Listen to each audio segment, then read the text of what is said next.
بسم اللہ الرحمن الرحیم الحمد للہ رب العالمین والصلاة والسلام علی اشرف الانبیاء والمرسلین وعلی آلہ وصحبہ اجمعین ومن تبعہم بإحسان الی یوم الدین.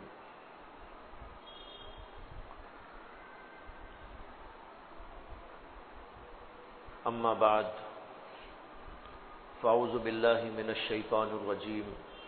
بسم اللہ الرحمن الرحیم. وما خلقت الجن والانس الا ليعبدون. صدق اللہ مولانا العظیم. قرآن پاک کی آیت ہے وما خلقت الجن والانس، کہ میں نے جنات اور انسانوں کو نہیں پیدا کیا الا لیعبدون، مگر اس واسطے کہ وہ میری عبادت کرتے رہے. اس آیت میں تخلیق انسانیت کی وجہ اور اس کا مقصد بتایا گیا ہے کہ اللہ تعالیٰ نے انسان کو کیوں پیدا کیا، جنات کو کیوں پیدا کیا.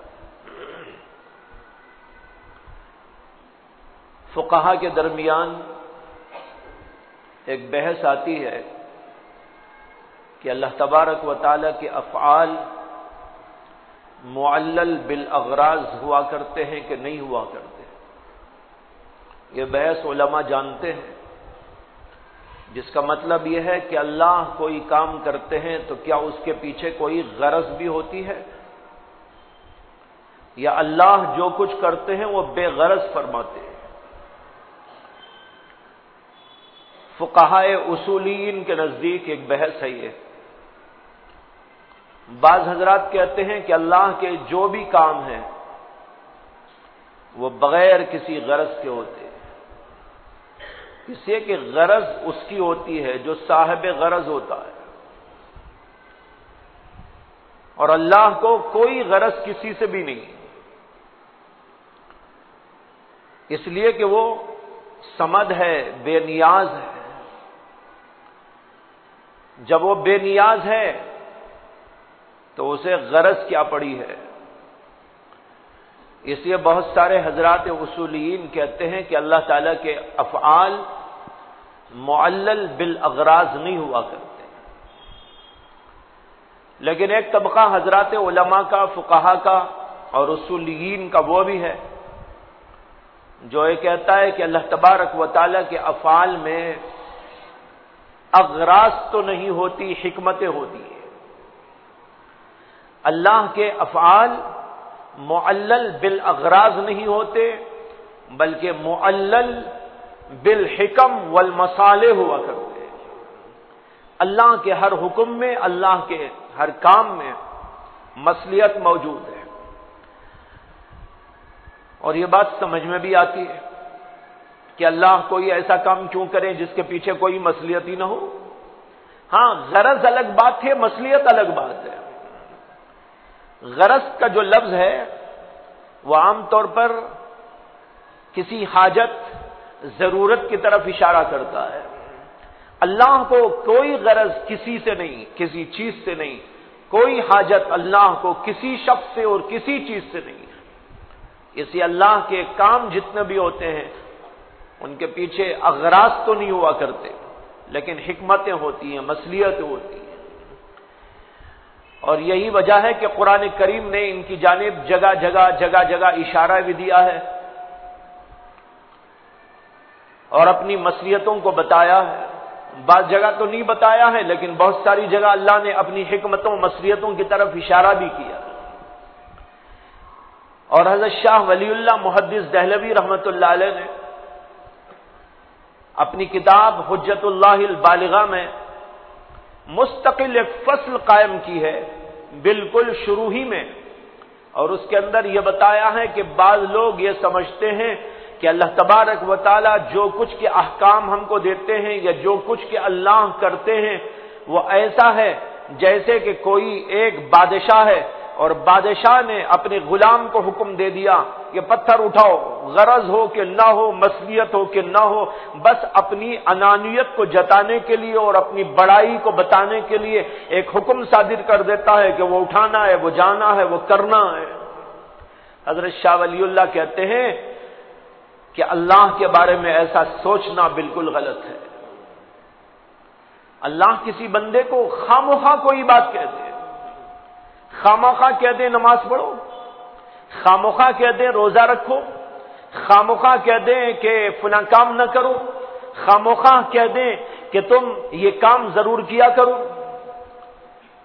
اللہ تبارک و تعالی بے وجہ کوئی کام نہیں بتاتے، کوئی حکم نہیں کرتے، نہ خود کوئی ایسا عمل کرتے ہیں، فعل کرتے ہیں جس کے پیچھے کوئی مقصد اور جس کے پیچھے کوئی مصلحت نہ ہو۔ مجھے بتانا یہ تھا کہ اس آیت کریمہ میں اللہ نے کہا وَمَا خَلَقْتُ الْجِنَّ وَالْإِنسَ، میں نے جنات کو اور انسانوں کو اس مقصد سے پیدا کیا ہے کہ وہ میری عبادت کرے۔ معلوم ہوا کہ اللہ کا یہ مقصد ہے، اور ہم کو اور آپ کو پیدا کرنے کے پیچھے اللہ کی یہ حکمت ہے۔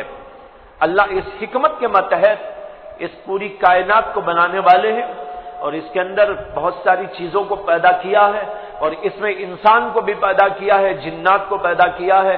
ان کے پیدا کرنے کا مقصد یہ ہے کہ بندے اللہ کی عبادت اور اللہ کی اطاعت گزاری کے اندر زندگی بسر کرے۔ اس آیت کریمہ کی تفسیر میں حضرت سیدنا عبداللہ بن عباس رضی اللہ تعالی عنہ نے کہا ہے، لیعبدون کے معنی ہیں لیعرفون، میری عبادت کرے کا مطلب یہ ہے کہ میری پہچان پیدا کرے۔ لیکن چونکہ اللہ کی پہچان بغیر عبادت نہیں ہوتی، اس لیے اللہ نے عبادت کا لفظ کہا، اس لیے کہ عبادت اللہ کی پہچان اور اللہ کی معرفت کا ذریعہ ہے۔ ذریعے کو بتایا اور مقصود کی طرف اشارہ کیا۔ عبادت کا مقصود ہے اللہ کی معرفت اپنے دلوں میں پیدا کرنا، لیکن چونکہ اللہ کی معرفت بغیر عبادت نہیں ہو سکتی، کوئی کہنے لگے کہ بھائی مجھے اللہ کی معرفت مل گئی ہے، مجھے نماز کی ضرورت نہیں، مجھے ذکر کی کوئی ضرورت نہیں، میں نے اللہ کی معرفت حاصل کر لی ہے، اس لیے مجھے کسی ریاضت اور کسی مجاہدے کی ضرورت نہیں۔ اس قسم کی ذہنیت کو توڑنے اور اس قسم کی ذہنیت رکھنے والوں کی اس بات کو جو ہے ختم کرنے اللہ تبارک و تعالی نے لیعرفون کہنے کے بجائے لیعبدون فرمایا، میری عبادت کرتے رہیں۔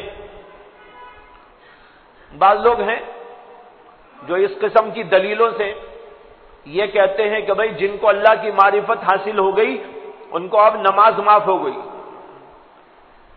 ارے کون ہے وہ بندہ جسے حاصل ہو گئی معرفت؟ وہ اپنے آپ کو پیش کرتے ہیں اور کہتے ہیں ہم کو معرفت حاصل ہو گئی ہے، اس لیے اب نماز پڑھنے کی کوئی ہمیں ضرورت نہیں۔ اور بعض لوگوں نے قرآن کی آیت حتی یأتیک الیقین جو آیا ہے، وَاعْبُدْ رَبَّكَ حَتَّى يَأْتِيَكَ الْيَقِينُ، اللہ نے کہا عبادت کرو اپنے پروردگار کی، کب تک عبادت کرو؟ جب تک کہ یقین نہ آ جائے۔ کیا نہ آ جائے؟ یقین، یعنی معرفت۔ معرفت بھی یقینی تو ہے، تو وہ اس کا ترجمہ یہ کرتے ہیں اور کہتے ہیں کہ دیکھیے اللہ نے کہا ہے کہ جب تک معرفت نصیب نہیں ہوئی نماز پڑھتے رہو، اور جب نماز پڑھتے پڑھتے پڑھتے اس مقام کو تم پہنچ گئے کہ تمہیں یقین آ گیا تو یقین آنے کے بعد میں نماز کو چھوڑ دو، اس لیے کہ اللہ نے کہا ہے حتی یاتیک الیقین۔ لیکن یہ من گھڑت تفسیر ہے، اسی لیے تفسیر کے لیے ضروری ہے کہ علوم تفسیر بھی پڑھا ہوا ہو، ورنہ تو ایسی جہالتیں پتہ نہیں انسان کو کہاں سے کہاں لے جاتی ہیں اور ضلالت و گمراہیوں کے کوسے غار میں لے جا کے ڈھکیل دیتی۔ اسے قرآن کریم کی تفسیر حدیثوں سے ہوتی ہے، صحابہ کرام کے اقوال سے ہوتی ہے، مفسرین نے جو بتایا اس کو پیش نظر رکھ کر ہوا کرتی ہے۔ اگر ان سب چیزوں کو ہٹا دے اور آدمی الٹپ اور یوں ہی اپنی منمانی تفسیریں کرنے لگے تو انسان پتہ نہیں کس چیز کی کیا تفسیر کر ڈالے۔ یہاں پر جو لفظ یقین آیا ہے، سبھی مفسرین کہتے ہیں کہ یہاں یقین سے مراد ہے موت، اس لیے کہ موت یہ ایک یقینی چیز ہے، اتنی یقینی کہ انسان کی زندگی اتنی یقینی نہیں جتنی کہ موت یقینی ہے۔ انسان پیدا ہوا، زندگی اس کی کیا ہوگی کیا نہیں یہ تو پتا نہیں، 1 سال جیے گا، 2 سال جیے گا، 50 سال جیے گا، 60 سال جیے گا، اس کی تو کوئی گارنٹی نہیں، لیکن پیدا ہوتے ہی مرنے کی گارنٹی ہو جاتی ہے۔ اس لیے کہ 1 دن جیا تو بھی مرے گا، 100 سال جیا تو بھی مرے گا، موت سے کسی کو مفر نہیں۔ اس لیے یہاں یقین کے معنی ہے موت۔ تو اللہ تعالیٰ یہ کہنا چاہتے ہیں وَاعْبُدْ رَبَّكَ حَتَّى يَأْتِيَكَ الْيَقِينُ، کہ تو اپنے پروردگار کی عبادت کرنا کب تک؟ جب تک کہ موت نہ آ جائے، موت تک کرو، یہ کبھی تمہاری چھٹی اس میں نہیں۔ لیکن بعض جاہل صوفیہ یہ تفسیر کرتے ہیں اس کی۔ یہاں میں نے اس لیے کہا کہ بعض لوگ اس سے بھی کہتے ہیں کہ اللہ کا اصل مقصود ہے انسان کو پیدا کرنے سے لیعرفون، کہ اللہ کی معرفت پیدا کرے، اور ہم کو معرفت حاصل ہو گئی ہے، اس لیے اب کوئی عبادت کی ضرورت نہیں۔ اللہ نے ان لوگوں کا توڑ کرنے کے لیے لفظ یعرفون کہنے کی جگہ لیعبدون کہا۔ اور اس میں اور ایک نقطہ یہ ہے کہ یعبدون، عربی پڑھنے والے غور کریں، جو دوسرے حضرات ہیں ان کو تو نہیں سمجھ میں آئے گا یہ، لیکن جو پڑھے ہوئے ہیں وہ سمجھ سکتے ہیں۔ یعبدون مضارع کا صیغہ ہے، مضارع میں استمرار ہوتا ہے، مضارع میں استمرار ہوتا ہے، تو لہذا لیعبدون کہنے سے یہ مطلب ہوا عبادت کرتے رہیں موت تک، اس میں کبھی چھٹی ملنے والی نہیں، کرتے رہیں کرتے رہیں۔ اب اس پر ہو سکتا ہے کسی کو سوال پیدا ہو کہ ذریعہ تو ذریعہ ہوتا ہے، مقصود مقصود ہوتا ہے، جب مقصود حاصل ہو جائے تو ذریعے کی کیا ضرورت ہے؟ جیسے ایک آدمی کو یہاں سے دہلی جانا ہے، دہلی جانا مقصود ہے، اس کے لیے وہ فلائٹ میں سوار ہوتا ہے۔ اب فلائٹ میں کہاں تک جائے گا؟ دلی تک نا، اس لیے کہ مقصود تو دلی ہے۔ اب دلی چلا گیا، اب دلی جاتے ہی پھر اور ایک فلائٹ میں بیٹھ جائے گا تو ظاہر بات ہے اس کا مقصود تو حاصل نہیں ہوگا۔ دلی جانے والے کو فلائٹ سے اترنا ہوگا، دلی کی سیر کرنی ہوگی۔ اسی طرح جسے اللہ کی معرفت حاصل کرنی ہے وہ نماز پڑھے گا، روزہ رکھے گا، عبادتیں کرے گا، ریاضات کرے گا، مجاہدات کرے گا، یہ ذرائع ہیں، وسائل ہیں، اور کرتے کرتے کرتے جب معرفت کے مقام کو پہنچ جائے گا تو پھر اب اسی میں رہنے کی کیا ضرورت، پھر نماز کی کیا ضرورت، ذکر کی کیا ضرورت۔ یہ بھی یہاں سمجھ لیجیے، علمی پیرائی ہی میں اس کو بھی عرض کروں گا۔ بات دراصل یہ ہے کہ اللہ کی معرفت ایک غیر محدود چیز ہے۔ کیا ہے؟ غیر محدود۔ کیوں؟ اس لیے کہ اللہ کی ذات غیر محدود ہے۔ اللہ کی ذات غیر محدود، اللہ کی صفات بھی غیر محدود، کہیں جا کے وہ ختم نہیں ہو جاتی۔ اللہ کی ہر صفت غیر محدود صفت ہے۔ جب اللہ کی ذات غیر محدود، اللہ کی صفات غیر محدود، اور انہی کو پہچاننے کا نام ہے دراصل معرفت، تو پھر اللہ کی معرفت کیسے محدود ہو سکتی ہے؟ معرفت محدود نہیں، یہ بھی غیر محدود۔ اب جو آدمی جتنا ظرف رکھتا ہے وہ اس کے مطابق چلتا رہتا ہے لیکن ختم کہیں نہیں ہوتا، اس سے عبادت بھی کبھی ختم نہیں ہوتی، یعنی اس کا راستہ بھی کبھی ختم نہیں ہوتا۔ اسی کو حضرت جلال الدین رومی رحمت اللہ علیہ نے کہا، اے برادر بے نہایت درگہیز، اے برادر بے نہایت درگہیز، ہر آنچے بروے میرسی بروے مائز، جس مقام پہ بھی تو پہنچ جائے اسے اسٹیشن آخری نہ سمجھنا، آگے بڑھتے رہنا۔ اب معرفت کے جس اسٹیشن پر بھی ہو جائے گا نا، وہاں نہیں کہہ سکتے آخری اسٹیشن آ گیا، نہیں، اللہ کے معرفت کی دریا کی کوئی انتہا نہیں۔ اس لیے جو جتنے مقام کو بھی پہنچے گا آگے اور ہے، آگے اور ہے، آگے اور ہے۔ جب آگے آگے آگے موجود ہے تو پھر نہ عبادت ختم ہوگی نہ وہ معرفت ختم ہوگی۔ سمجھ میں آئی نا بات؟ تو اللہ تعالیٰ نے اس کو کہا لیعبدون، میری عبادت کرتے رہے، اور جب کرتے رہیں گے تو معرفت کے دریا میں غوطے لگاتے رہیں گے، اور لگاتے لگاتے لگاتے ایسے مقام پر پہنچیں گے کہ اس مقام کی کوئی انتہا نہیں۔ یہ ہے معرفت۔ اللہ نے اس کو کہا لیعبدون وما خلقت الجن والانس الا لیعبدون۔ اس سے ایک بات سمجھ میں آئی بھائی، وہ یہ ہے کہ ہمارا اور آپ کا دنیا میں جینے کا اصل مقصود ہے اللہ کو پانا۔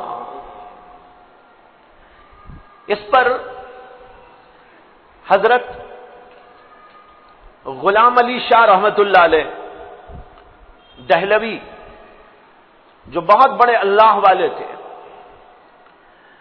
اور حضرت مرزا مظہر جانے جانا رحمت اللہ علیہ کے خلفاء میں سے تھے، زمانہ بھر ان کی خدمت کی اور ان کے خلیفہ خاص ہوئے۔ ان کا نام تھا حضرت غلام علی شاہ رحمت اللہ علیہ۔ انہوں نے فرمایا ہے، صوفیہ دنیا و آخرت کو پس پشت ڈال کر اسی ایک اللہ کی طرف متوجہ ہو جاتے ہیں۔ اس کا یہی مطلب ہے، صوفیہ کا کام کیا ہے؟ دنیا کو بھی آخرت کو بھی۔ ذرا تعجب نہیں کرنا، غور سے سننا۔ کہتے ہیں صوفیہ دنیا و آخرت دونوں کو پیچھے ڈال کر اسی ایک کو مقصود بناتے ہیں۔ یہ جملہ کہاں سے ماخوذ ہے؟ اسی آیت کریمہ سے ماخوذ ہے جو ابھی آپ کے سامنے عرض کیا۔ اللہ کہتے ہیں وما خلقت الجن والانس الا لیعبدون، میں نے جنات کو اور انسانوں کو اسی لیے پیدا کیا ہے بس وہ میری طرف متوجہ رہے، میری معرفت حاصل کرتے رہے، اس کے لیے تگ و دو کرتے رہے، زندگی بھر اس کے لیے اپنے آپ کو لگا ڈالیں، اس کے علاوہ ان کا پیدا کرنے کا کوئی بھی اور مقصود نہیں۔ مولانا روم نے کہا ملت عاشق زملت ہا جداست، ملت عاشق زملت ہا جداست، عاشقارا مذہب و ملت خداست۔ کتنا پیارا جملہ ہے۔ کہتے ہیں کہ عاشق یعنی اللہ کے جو عاشق ہوتے ہیں ان کا مذہب ہی کچھ نرالا ہے۔ دنیا کے بہت سارے مذاہب ہیں لیکن عاشقوں کا مذہب ہی نرالا ہے۔ ان کا مذہب کیا ہے؟ عاشقارا مذہب و ملت خداست۔ ان عاشقوں کا مذہب و ملت بس خدا ہی خدا ہے، ان کے پیش نظر اللہ کے سوا کچھ نہیں۔ یہاں تک کہ وہ جنت کے بھی طالب نہیں ہوتے، وہ حور اور قصور کے بھی طالب نہیں ہوتے۔ مل جائے اللہ کی دین ہے، اللہ تبارک و تعالیٰ کی طرف سے عطا ہے، وہ تو الگ بات ہے، لیکن اسی کو مقصود نہیں بناتے۔ اور جب اسی کو مقصود نہیں بناتے تو دنیا میں کشف کو، کرامتوں کو، ان چیزوں کو کیا، اور اسی طریقے پر کچھ عجیب و غریب کرتب و تماشوں کو وہ کیسے مقصد بنا لے سکتے؟ جیسے بعض سالکین جب سلوک میں قدم رکھتے ہیں اور آگے بڑھتے ہیں تو پھر ان کو یہ خیالات آ گھیرتے ہیں کہ اب مجھے کشف ہونے لگے گا، میرے سے کرامت صادر ہوگی، میں ہوا پہ اڑنے لگوں گا، پانی پہ چلنے لگوں گا، اور کسی کو یوں پھونکوں گا تو میری پھونک کا اثر ہو جائے گا، میں کسی کو دیکھوں گا تو میرے دیکھنے کا اثر ہو جائے گا، اور یوں ہو جائے گا، اور یہ سب کچھ اسی کے پیچھے لگا دیتے ہیں، نماز اسی کے پیچھے، ذکر اسی کے پیچھے، تسبیح اسی کے پیچھے، ریاضت اور مجاہدہ اسی کے پیچھے سب عبادتوں کو لگا دیتے ہیں۔ لیکن آیت آپ کے سامنے پیش کر دی ہے، اللہ کے عاشقوں کا مذہب وہ نہیں۔ اللہ کے عاشقوں کا مذہب وہ ہے جس کو مولانا روم کہتے ہیں کہ ان کا مذہب یہ ہے کہ بس خدا مل جائے، خدا کے سوا کوئی اور چیز ان کے مقصود میں نہیں۔ یہی غلام علی شاہ رحمت اللہ علیہ، یہاں پر ایک جملہ ان کا نقل کیا گیا ہے، اس کو سناتا ہوں۔ انہوں نے ایک دفعہ حضرت مرزا صاحب، مرزا مظہر جانے جانا رحمت اللہ علیہ، ان تک ان کی ایک بات پہنچ گئی۔ وہ بات یہ ہے کہ غلام علی شاہ ذوق اور شوق اور کیفیت اور کشف اور کرامت کے طالب ہیں۔ یہ بات پہنچ گئی کس کو؟ حضرت مرزا مظہر جانے جانا رحمت اللہ علیہ کو، کہ آپ کے جو خادم ہیں وہ کچھ ایسی باتیں کرتے ہیں یا ان کے انداز سے یوں سمجھ میں آتا ہے کہ بھئی وہ کیف چاہتے ہیں، کیفیتیں چاہتے ہیں، احوال چاہتے ہیں، مواجید چاہتے ہیں، اور جو ہے کشف چاہتے ہیں، کرامتیں چاہتے ہیں، اس لیے آپ کے پاس آئے ہوئے رہ رہے ہیں کہ آپ کی خدمت میں رہیں گے تو صاحب کشف و کرامت بن جائیں گے۔ کسی نے یہ بات پہنچا دی حضرت مرزا مظہر جانے جانا رحمت اللہ علیہ کو۔ مرزا مظہر جانے جانا رحمت اللہ علیہ بڑے نازک طبع انسان تھے۔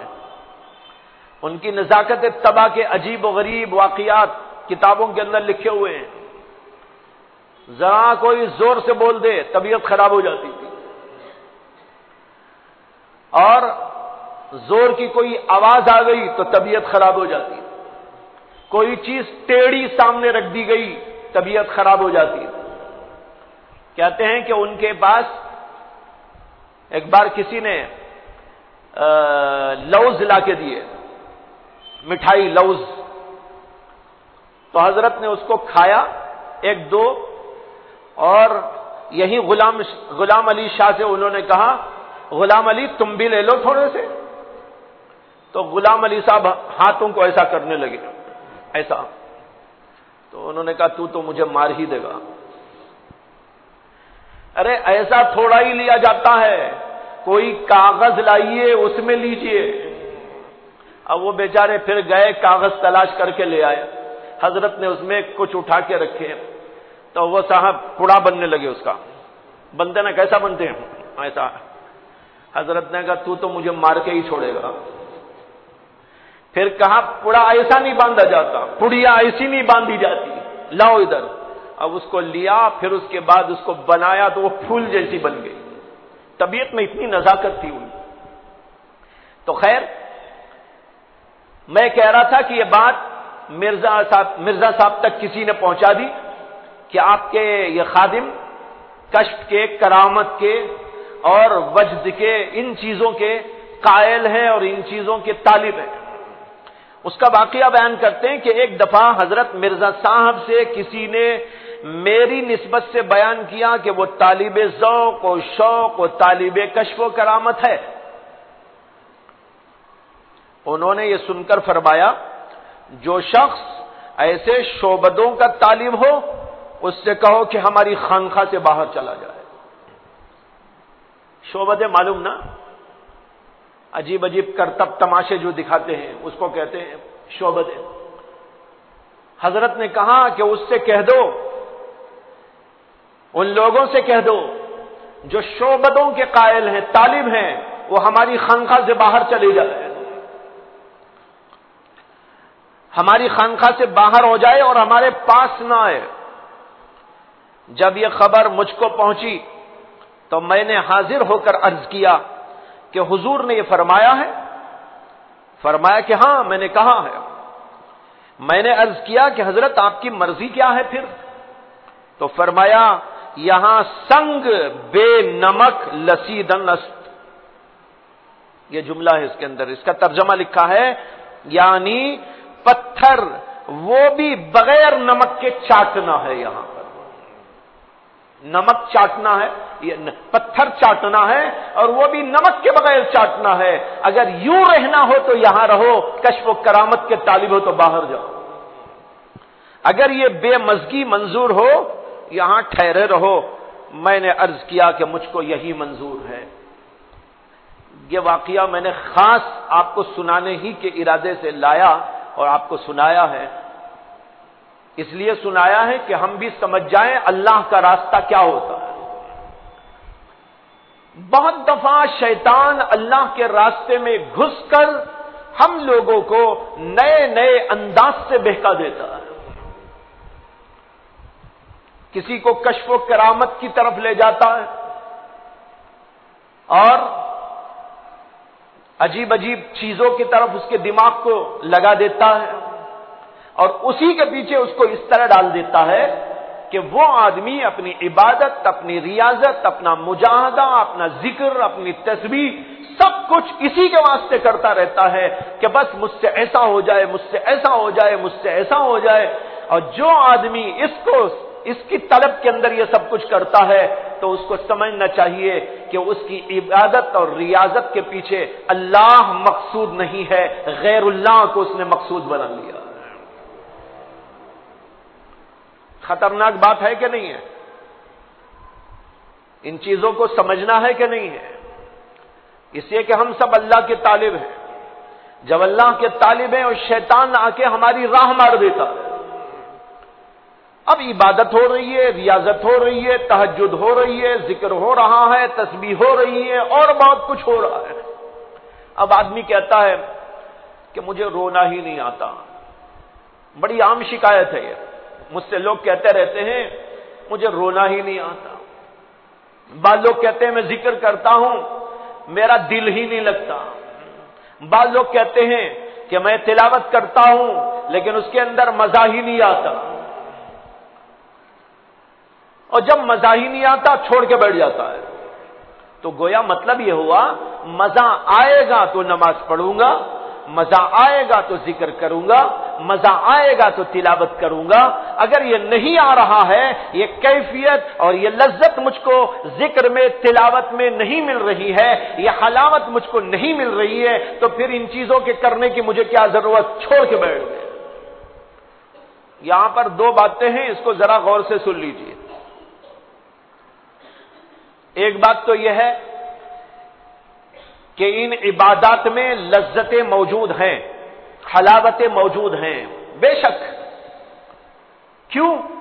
اللہ نے جب دنیا کی ان چیزوں کے اندر ایسے مزے، ایسی حلاوتیں اور ایسی لذتیں اور ایسی چاشنیاں رکھ دی ہیں کہ ہم ان کو لپک لپک کے کھاتے ہیں۔ بریانی میں مزہ آتا ہے، گوشت کا مزہ آتا ہے، ترکاریوں کا مزہ آتا ہے، اور چیزوں کا مزہ آتا ہے، فروٹ کا مزہ آتا ہے، اور ہم لپک لپک کے ان چیزوں کو کھاتے ہیں۔ آپ غور کیجئے کہ جب اللہ نے دنیا کی ان چیزوں میں ایسے مزے رکھے ہیں تو جو چیزیں اللہ نے اپنے قرب کے لیے پیدا کی ہیں کیا وہ بے لذت ہو سکتی ہیں؟ یہ جتنی چیزیں اللہ نے پیدا کی، یہ ساری چیزیں ہمارے جسم کے واسطے ہیں، اور یہ نماز، یہ روزہ، یہ ذکر، یہ تسبیحات، یہ عبادات، یہ ریاضات، یہ مجاہدات، یہ سب کی سب چیزیں اللہ سے قرب کے لیے اللہ نے پیدا کی۔ جب دنیا کے واسطے اللہ نے ایسی ایسی چیزیں پیدا کر رکھی ہیں، اس کا مزہ ایسا، اس کی لذت ایسی، ڈیزائن کے مزے، عجیب عجیب طرح کے مزے، تو آپ اندازہ کیجئے کہ ان چیزوں کے اندر اللہ نے کیسی لذت اور کیسی حلاوت رکھی ہوگی۔ بنا شبہ اس کے اندر لذت موجود ہے، لیکن ہمیں ان چیزوں کا استعمال لذت کے لیے نہیں کرنا ہے، اس لیے کرنا ہے کہ اللہ کا قرب مل جائے، اللہ مل جائے۔ لذت کی طلب میں انسان ان چیزوں کو کرتا ہے، وہ طالب لذت ہے، اور اگر اللہ کی طلب میں ان چیزوں کو کرتا ہے وہ طالب خدا ہے۔ ہاں، جب طالب خدا ہو کر ایک انسان ان عبادتوں کو کرے گا تو جب اللہ چاہیں گے مزہ اس کو دے دیں گے۔ ہم مقصود نہ بنائیں مزے کو، نماز میں مزہ آئے تو پڑھیں گے، نہیں تو چھوڑ دیں گے، ذکر میں مزہ آئے تو پڑھیں گے، نہیں تو چھوڑ دیں گے، حضرت حکیم الامت اشرف علی تھانوی نور اللہ مرقدہ سے کسی صاحب نے کہا کہ حضرت ذکر میں مزہ نہیں آتا. حضرت نے ایک بڑا عجیب جملہ کہا، ہمیشہ یاد رکھیں اس کو. حضرت نے فرمایا جب ذکر میں مزہ آئے اس کو غذا سمجھو، اگر مزہ نہ آئے تو دوا سمجھ کر کیا کرو. تو معلومات دونوں صورتوں میں کرنا ہے. مزہ آ رہا ہے تو آپ سمجھیے غذا مل رہی ہے، اور مزہ نہیں آ رہا ہے تو ایسا سمجھو جیسے دوا میں مزہ آتا ہے. کوئی آدمی کسی کیمسٹ کی دکان پہ چلا گیا، ارے کیوں جا رہے ہیں بھائی؟ ٹیبلٹ خریدنے جا رہا ہوں. کہا ٹیبلٹ بیمار ہیں آپ؟ نہیں بیمار نہیں، ٹیسٹ کرنے کے لیے. کبھی آپ نے دیکھا؟ نہیں بھائی اس میں مزہ نہیں آتا، اسی لیے جو ہے بچے تو اسے کھانے تیار ہی نہیں ہوتے. بچوں کو دوا پلانا بھی تو ایک بڑی پریشانی کی بات ہوتی ہے، کھانا کھلانا بھی مشکل ہوتا ہے ان کو، دوا پلانا تو ڈبل مشکل ہوتا ہے. دوا کھانے تیار ہی نہیں ہوتے. اچھا میٹھی دوا بھی آپ بچوں کو دیجئے تو نہیں کھاتے، یہ میں نے دیکھا ہے. اس لیے کہ دوا کا لفظ ایسا ہے جو اس کو جو ہے ایک نفسیاتی طور پر متاثر کر دیتا ہے، اور اس لیے بچہ اس سے بھاگتا ہے. حالانکہ اسی طرح کے مزے کی کوئی آپ چاکلیٹ دے دیجئے، بلکہ اس سے بھی گھٹیا مزے کی دے دیجئے، بڑے شوق سے کھائے گا، میں طلب کر کے کھائے گا. لیکن دوا کے نام سے آپ کتنی ٹیسٹی دوا بھی اس کو دیجئے، کھانے تیار نہیں ہوتا. تو خیر میں کہہ رہا تھا دوا میں مزہ نہیں آتا، لیکن کھائی جاتی ہے. کیوں کھائی جاتی ہے؟ اس لیے کہ ہم کو معلوم کہ اس سے ہم کو فائدہ ہے. اسی طرح عبادت میں، ریاضت میں، مجاہدے میں مزہ آئے تو بھی کرو، مزہ نہ آئے تو بھی کرو. مزے کی طرف نہ دیکھو اس کی طرف جس کے لیے ہم یہ کر رہے ہیں، اور وہ ہے اللہ کی ذات. لہذا ہر صورت کے اندر ان چیزوں کو اپنانے اور ان کو بہتر سے بہتر انداز سے کرنے کی کوشش کرنا چاہیے. یہ بہت عام بیماریاں ہیں، ان عام بیماریوں کے لیے اس کو کہنا پڑ رہا ہے. لذت آئے نہ آئے ہر صورت کے اندر آپ کو کرنا ہے.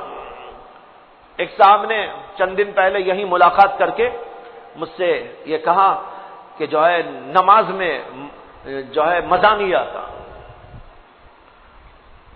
تو میں نے کہا بھائی آپ کو اگر مثلا ٹرین میں کہیں جانا ہے، فلائٹ تیار ہے آپ کی،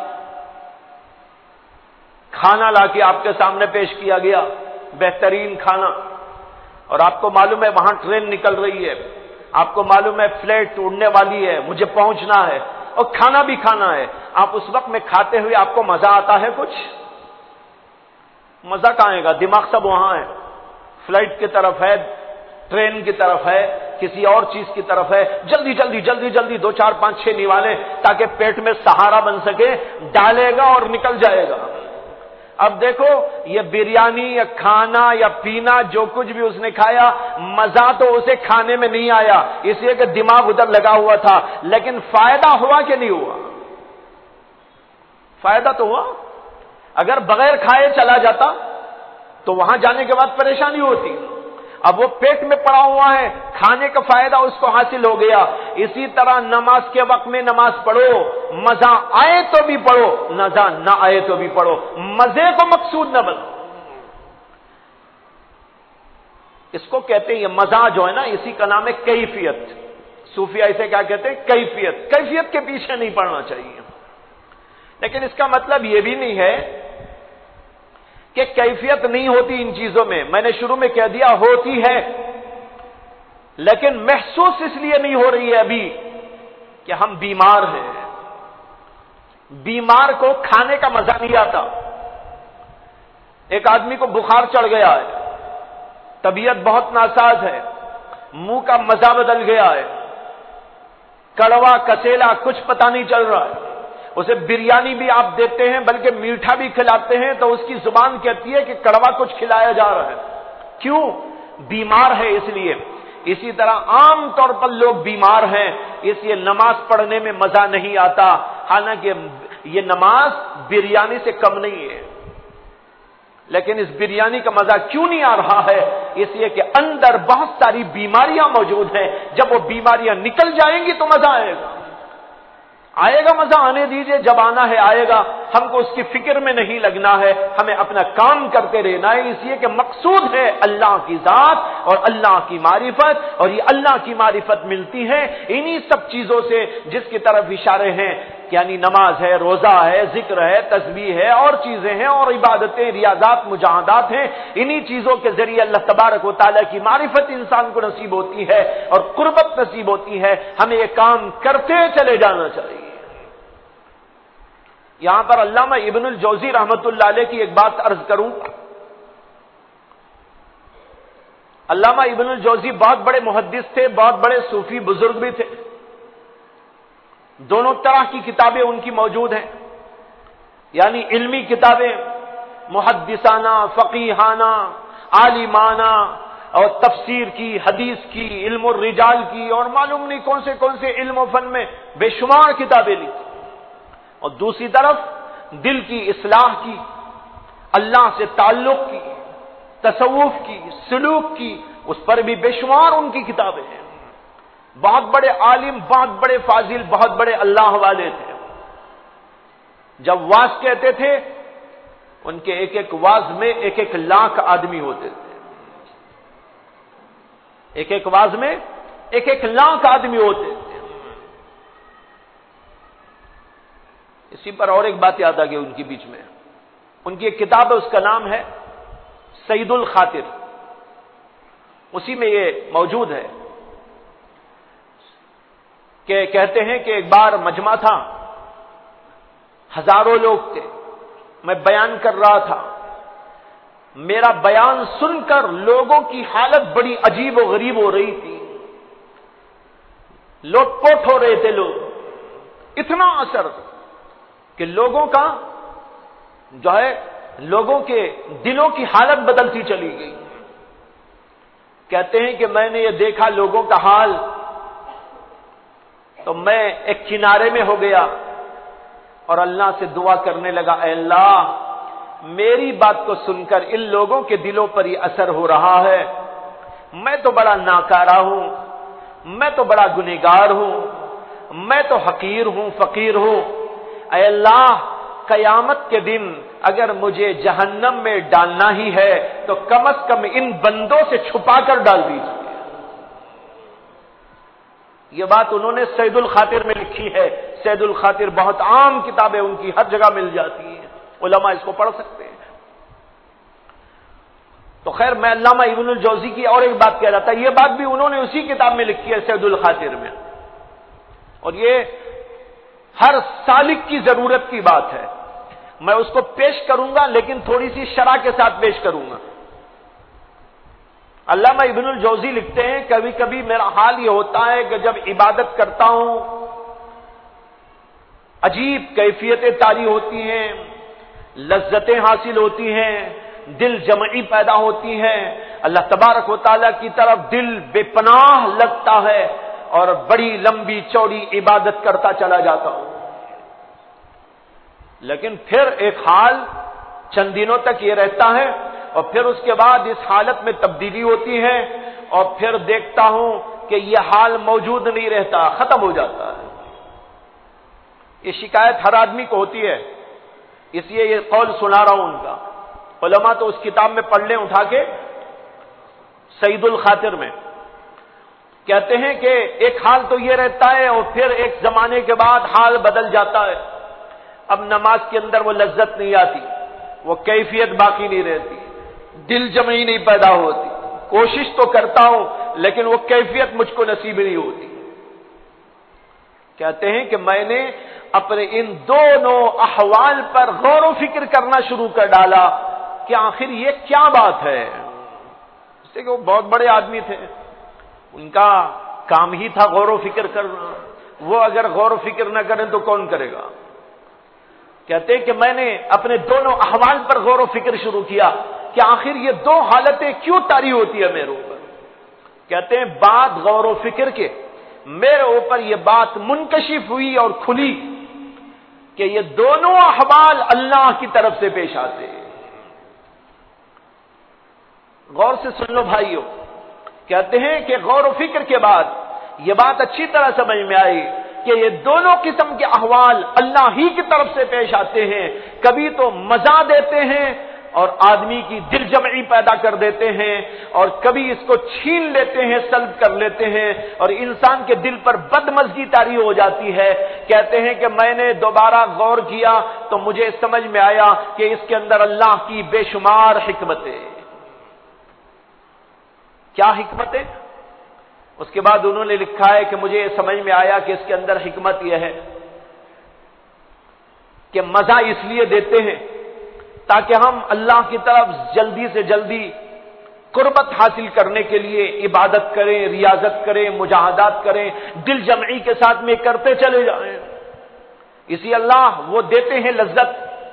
اب آدمی کو جب وہ لذت ملتی ہے، نماز پڑھتا چلا جا رہا ہے، ذکر کرتا چلا جا رہا ہے، اور تنہائیوں میں بیٹھ کر اپنے رب کو یاد کرتا چلا جا رہا ہے، مجاہدات اور ریاضات کے اندر آگے بڑھتا چلا جا رہا ہے، اس لیے کہ کیفیت اس کے اوپر طاری ہے.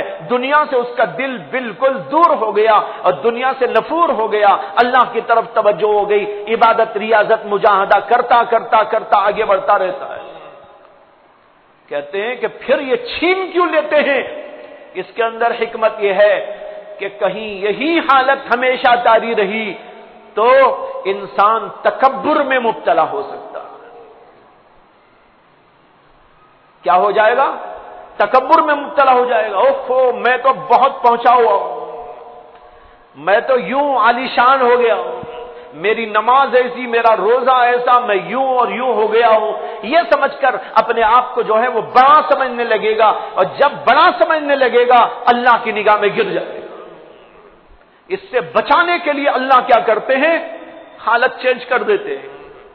ایک حالت دی تاکہ لوگ آگے بڑھیں، عبادت میں آگے بڑھیں، اللہ کو پائیں، لیکن وہاں خطرہ تھا. نفس آ کے دھوکہ دے سکتا ہے، شیطان آ کے ہمارا خیال غلط کر سکتا ہے اور ہمیں اللہ سے دور کر سکتا ہے. اللہ تبارک و تعالی نے اپنی حکمت بالغہ سے اس کو سلب کر لیا.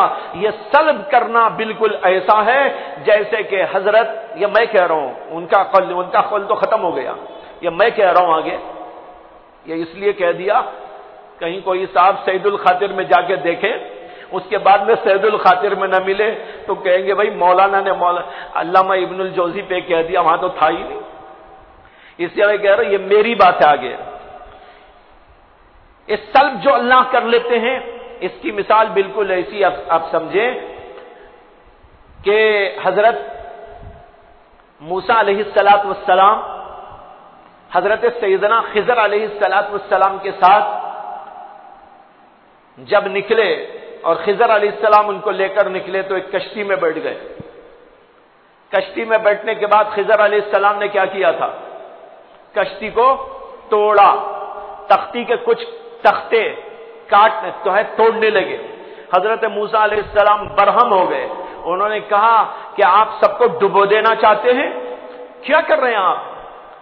یہ ہوا قصہ. اس کی حکمت کیا بیان کی حضرت سیدنا خضر علیہ السلام نے؟ انہوں نے بعد میں حضرت موسیٰ علیہ السلام کو بتایا کہ بھائی میں نے یہ اس لیے توڑا تھا کہ یہ کشتی جس علاقے میں جا رہی تھی وہاں کا جو بادشاہ تھا اس کا آرڈر تھا کہ جو کشتیاں بہترین قسم کی آئیں، نئی انداز کی آئیں، ان کو پکڑ لینا، ضبط کر لینا. اب میں نے دیکھا کہ یہ بیچارے کشتی چلانے والے معمولی لوگ ہیں، ان کی کشتی ادھر علاقے میں جائے گی، وہاں کا بادشاہ پکڑ لے گا. اس لیے میں نے خیال کیا ذرا کشتی کو ڈیمیج کر دوں. کشتی کو ڈیمیج کروں گا تو بادشاہ اس کو پکڑے گا نہیں، چھوڑ دے گا. بالکل یہاں بھی یہی صورتحال ہے. جب اللہ دیکھتے ہیں کہ بندہ آگے بڑھ رہا ہے، شیطان اسے کیچ کرنے کو آ رہا ہے، اللہ ڈیمیج کر کے چھوڑ دیتے ہیں. سمجھ میں آیا؟ جیسے انہوں نے کشتی کو ڈیمیج کر دیا تاکہ وہ بادشاہ نہ پکڑے، اسی طرح اللہ ہمارے اوپر بڑے رحیم ہے، بڑے کریم ہے. جب دیکھتے ہیں کہ ہم عبادت کرتے ہوئے، ریاضت کرتے ہوئے، مجاہدات کرتے ہوئے، ذکر فکر کرتے ہوئے اللہ کی طرف بڑھتے جا رہے ہیں، شیطان دھوکہ دینے کے لیے آ سکتا ہے اور دل میں یہ ڈال سکتا ہے تم تو اب ماشاءاللہ سب سے آگے ہو گئے ہو، اس زمانے کے جنید بغدادی تم ہی ہو. یہ جب بھی ہوگا سمجھو کہ انسان گر گیا.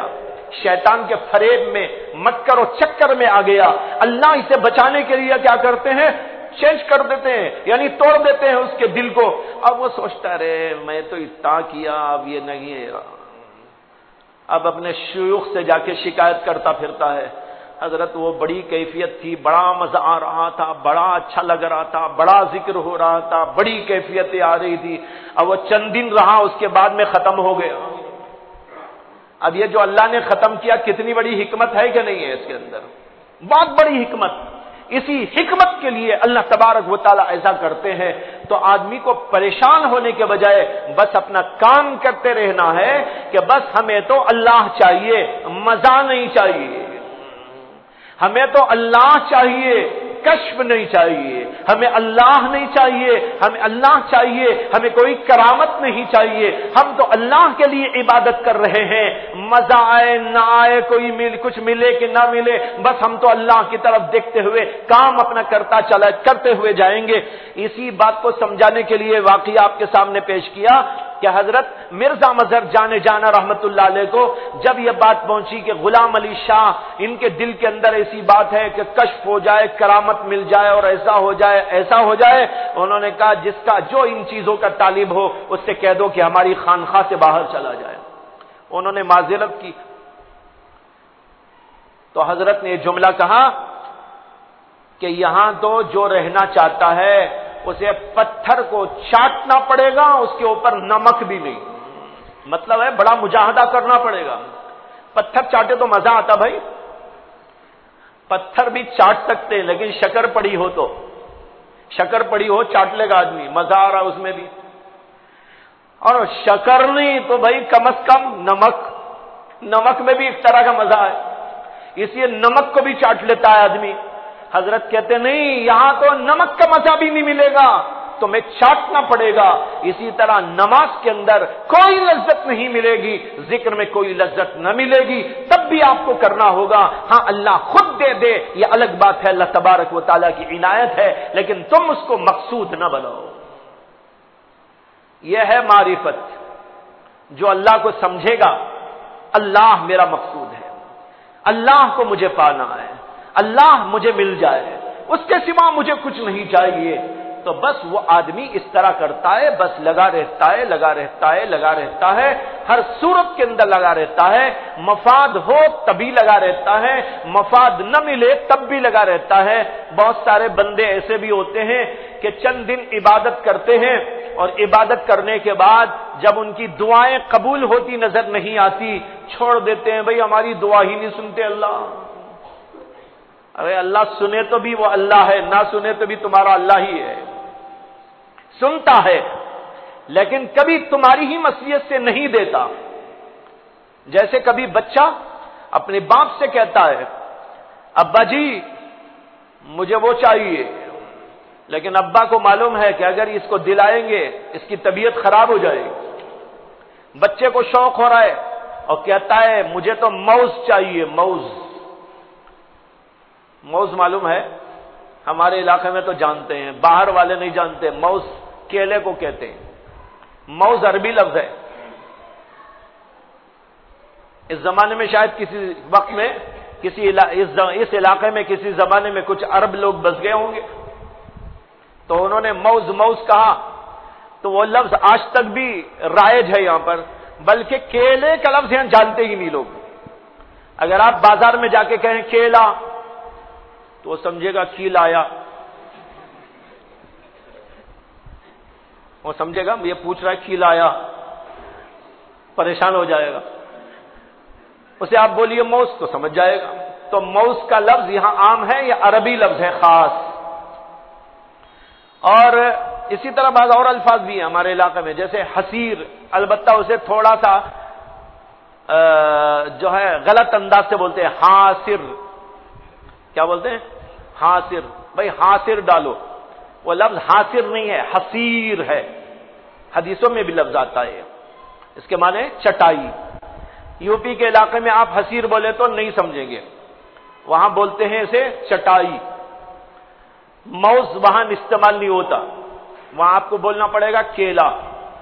تو خیر یہ کہہ رہا تھا، کیا بات تھی؟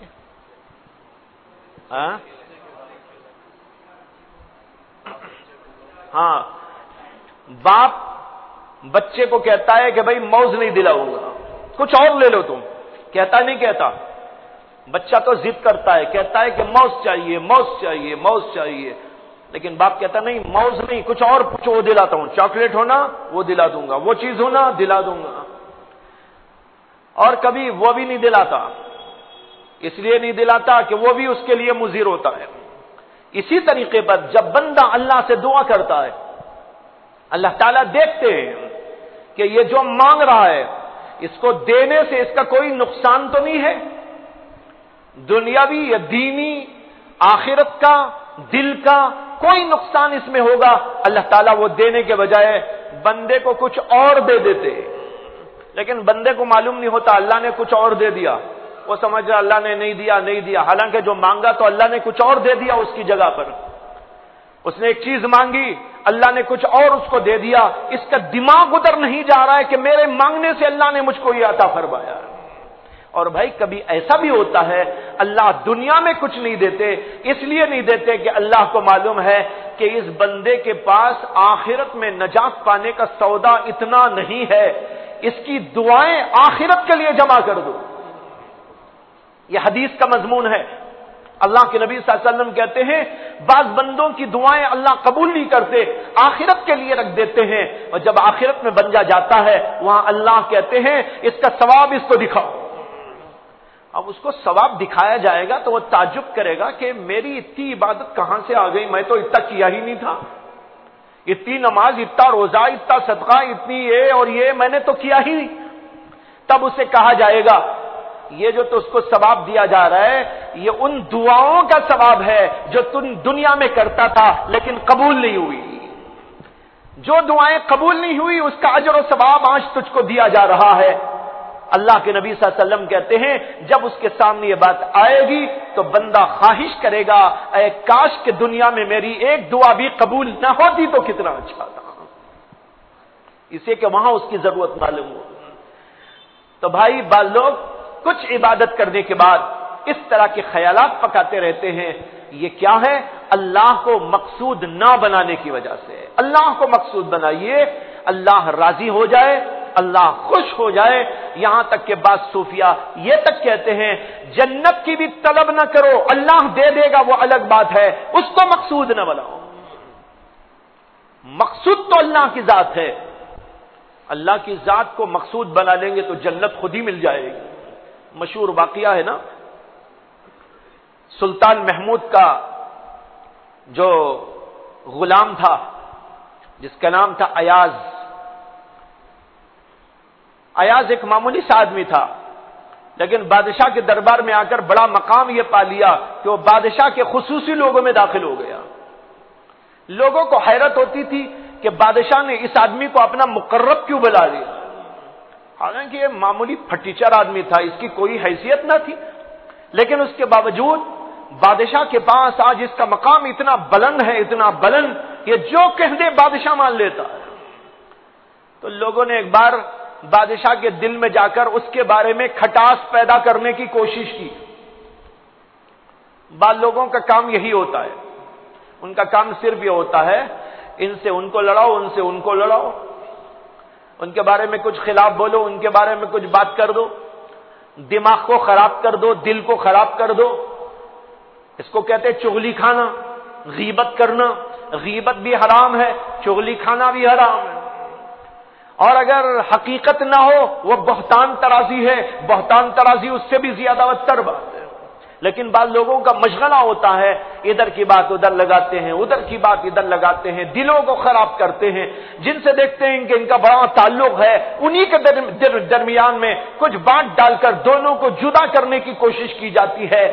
یہ انتہائی تھرڈ کلاس قسم کے کام ہے، کوئی مسلمان کبھی ایسے کام نہیں کیا کرتا، یہ شیطانی حرکتیں ہوا کرتی ہیں۔ لیکن کیا کریں، آج مسلمانوں میں یہ ساری برائیاں اور بیماریاں ایک وبا کی طرح پھیلی ہوئی ہیں۔ اچھے اچھے لوگ، داڑھی والے، جبے والے، امامے والے، تسبیح والے، ذکر والے، تسبیح والے، سب اس کے اندر ملوث ہیں۔ کام ہی کچھ نہیں، ان کی بات ادھر ان کی بات ادھر کرتے رہیں، دلوں کے اندر نفاق پیدا کرتے رہیں۔ یہ بات بہت ہی بری بات ہے۔ تو کسی نے بادشاہ کے دل میں بھی ایاز کی جا کر کچھ کھٹاس پیدا کر دی، اور اس نے جا کر کہا، بلکہ پلاننگ کے تحت کچھ لوگوں نے جا کر کہا کہ ایاز کو آپ اتنا چاہتے ہیں لیکن ایاز تو آپ کو نہیں چاہتا، اس کے دل میں تو آپ کی کوئی محبت نہیں، تو یہ ڈال دیا۔ تو اب بادشاہ کو کچھ برا لگا، اچھا ایسا ہے کیا؟ لیکن اس نے امتحان لینا چاہا، تو ایک بار بڑا اس کا بھرا ہوا دربار تھا، بہت سارے لوگ بیٹھے ہوئے تھے، وہ شکایت کرنے والے لوگ بھی موجود تھے، اور ایاز جو تھا وہ غلام تھا، خادم تھا، بادشاہ کے پیچھے کھڑے ہو کر پنکھا ہلا رہا تھا۔ بادشاہ نے اچانک اعلان کیا کہ بھائی میری طرف سے اعلان عام ہے کہ یہاں مجلس میں جتنے لوگ بیٹھے ہوئے ہیں وہ اٹھ کر جس چیز پر بھی ہاتھ رکھ دے وہ اس کو دے دی جائے گی۔ ہیرے ہیں، جواہرات ہیں اور چیزیں ہیں، عجیب و غریب سب رکھی ہوئی چیزیں ہیں، ایک سے ایک اعلیٰ سے اعلیٰ، قیمتی سے قیمتی چیزیں موجود ہیں، جس کو جو پسند ہے اس پہ ہاتھ رکھ دو وہ اس کی ہو جائے گی۔ جتنے بیٹھے تھے نا وزراء، ارکان سلطنت اور مشیران سلطنت، وہ سب کے سب اٹھے اور کسی نے کسی چیز پر ہاتھ رکھ دیا، لیکن وہ خادم جو تھا نا وہ وہیں کھڑا ہوا ہے پنکھا ہلاتے ہوئے، اس نے کسی طرف کو توجہ نہیں دی۔ سارے لوگ اسے دیکھنے لگے۔ اسے دیکھنے کا مطلب یہ تھا کہ ایک ایسا بے وقوف آدمی ہے، بادشاہ خود کہہ رہے ہیں کہ جو چیز پسند ہو اس کے اوپر ہاتھ رکھ دو، لیکن یہ کسی چیز کی طرف ہاتھ نہیں پھیلایا، اور وہ سمجھے کہ آج تو ہمارا ہربا کام آ ہی گیا۔ اب بادشاہ کو یقین آ جائے گا یہ میری بات کو ماننے والا نہیں، اور میرے سے اس کو عداوت ہے یا بغض ہے، کچھ نفرت ہے، میری کوئی اہمیت اس کے پاس میں نہیں ہے، میری چیزوں کی اہمیت نہیں، میری کیا اہمیت ہوگی۔ بادشاہ کو بھی بڑی کھٹک پیدا ہو گئی۔ سب لوگ آئے اور بیٹھ گئے۔ بادشاہ نے کہا میرے اعلان پر سب کے سب لوگ اٹھے اور سب نے کسی نہ کسی چیز کو پسند کیا، ایاز تم یہاں سے ہلے تک نہیں، کیا میرے دربار کی کوئی چیز تم کو پسند نہیں آئی؟ بادشاہ غضبناک ہو گیا۔ ایاز نے کہا کہ حضور آپ کے اعلان پر میں نے آپ کے اوپر ہاتھ رکھ دیا، سب نے ان چیزوں پہ ہاتھ رکھا اور میں نے آپ کے اوپر ہاتھ رکھ دیا ہے کہ آپ کو میں پسند کرتا ہوں، مجھے ان چیزوں کی نہیں آپ کی اہمیت ہے۔ بادشاہ کا غصہ ٹھنڈا ہو گیا اور بادشاہ نے کہا سب سے عقل مند یہی ہے، اسی لیے سب سے زیادہ محبوب بھی میرا ہی ہے۔ اس سے یہ بھی معلوم ہوتا ہے جو جتنا بڑا عقل مند ہوتا ہے اللہ کا محبوب بھی وہی ہوتا ہے، اس لیے محبوبان خداوندی کو عقل مند بھی ہونا ضروری ہے۔ خیر وہ الگ موضوع ہے۔ تو میں عرض یہ کر رہا تھا بھائی یہ ہونا چاہیے ہمارا کہ ہم اللہ کو چاہیں، اور جب اللہ کو چاہ لیں گے سب مل جائے گا۔ جیسے اس نے بادشاہ کو چاہا تو پورا محل اس کا ہو گیا، اسی طریقے پر جو اللہ کو مقصود بناتا ہے اللہ تبارک و تعالی سب چیزیں اس کو عطا کر دیتے ہیں، ساری دنیا اس کی ہو جاتی ہے۔ من کان للہ کان اللہ لہ، جو اللہ کا ہو جاتا ہے اللہ اس کا ہو جاتا ہے۔ بہرحال اس موضوع پر یہ چند چیزیں آپ کے سامنے اس لیے عرض کی کہ ہم اپنی ساری عبادتوں، ریاضتوں، مجاہدوں میں اللہ کو مقصود بنائیں، اللہ کی معرفت کو مقصود بنائیں، کوئی اور چیز ہمارے مقصود نہیں ہونا چاہیے۔ اللہ تعالیٰ مجھے بھی آپ کو بھی توفیق عطا فرمائے۔ وآخر دعوانا الحمد للہ رب العالمین۔ نماز کب ہے؟ اذان ہوگی۔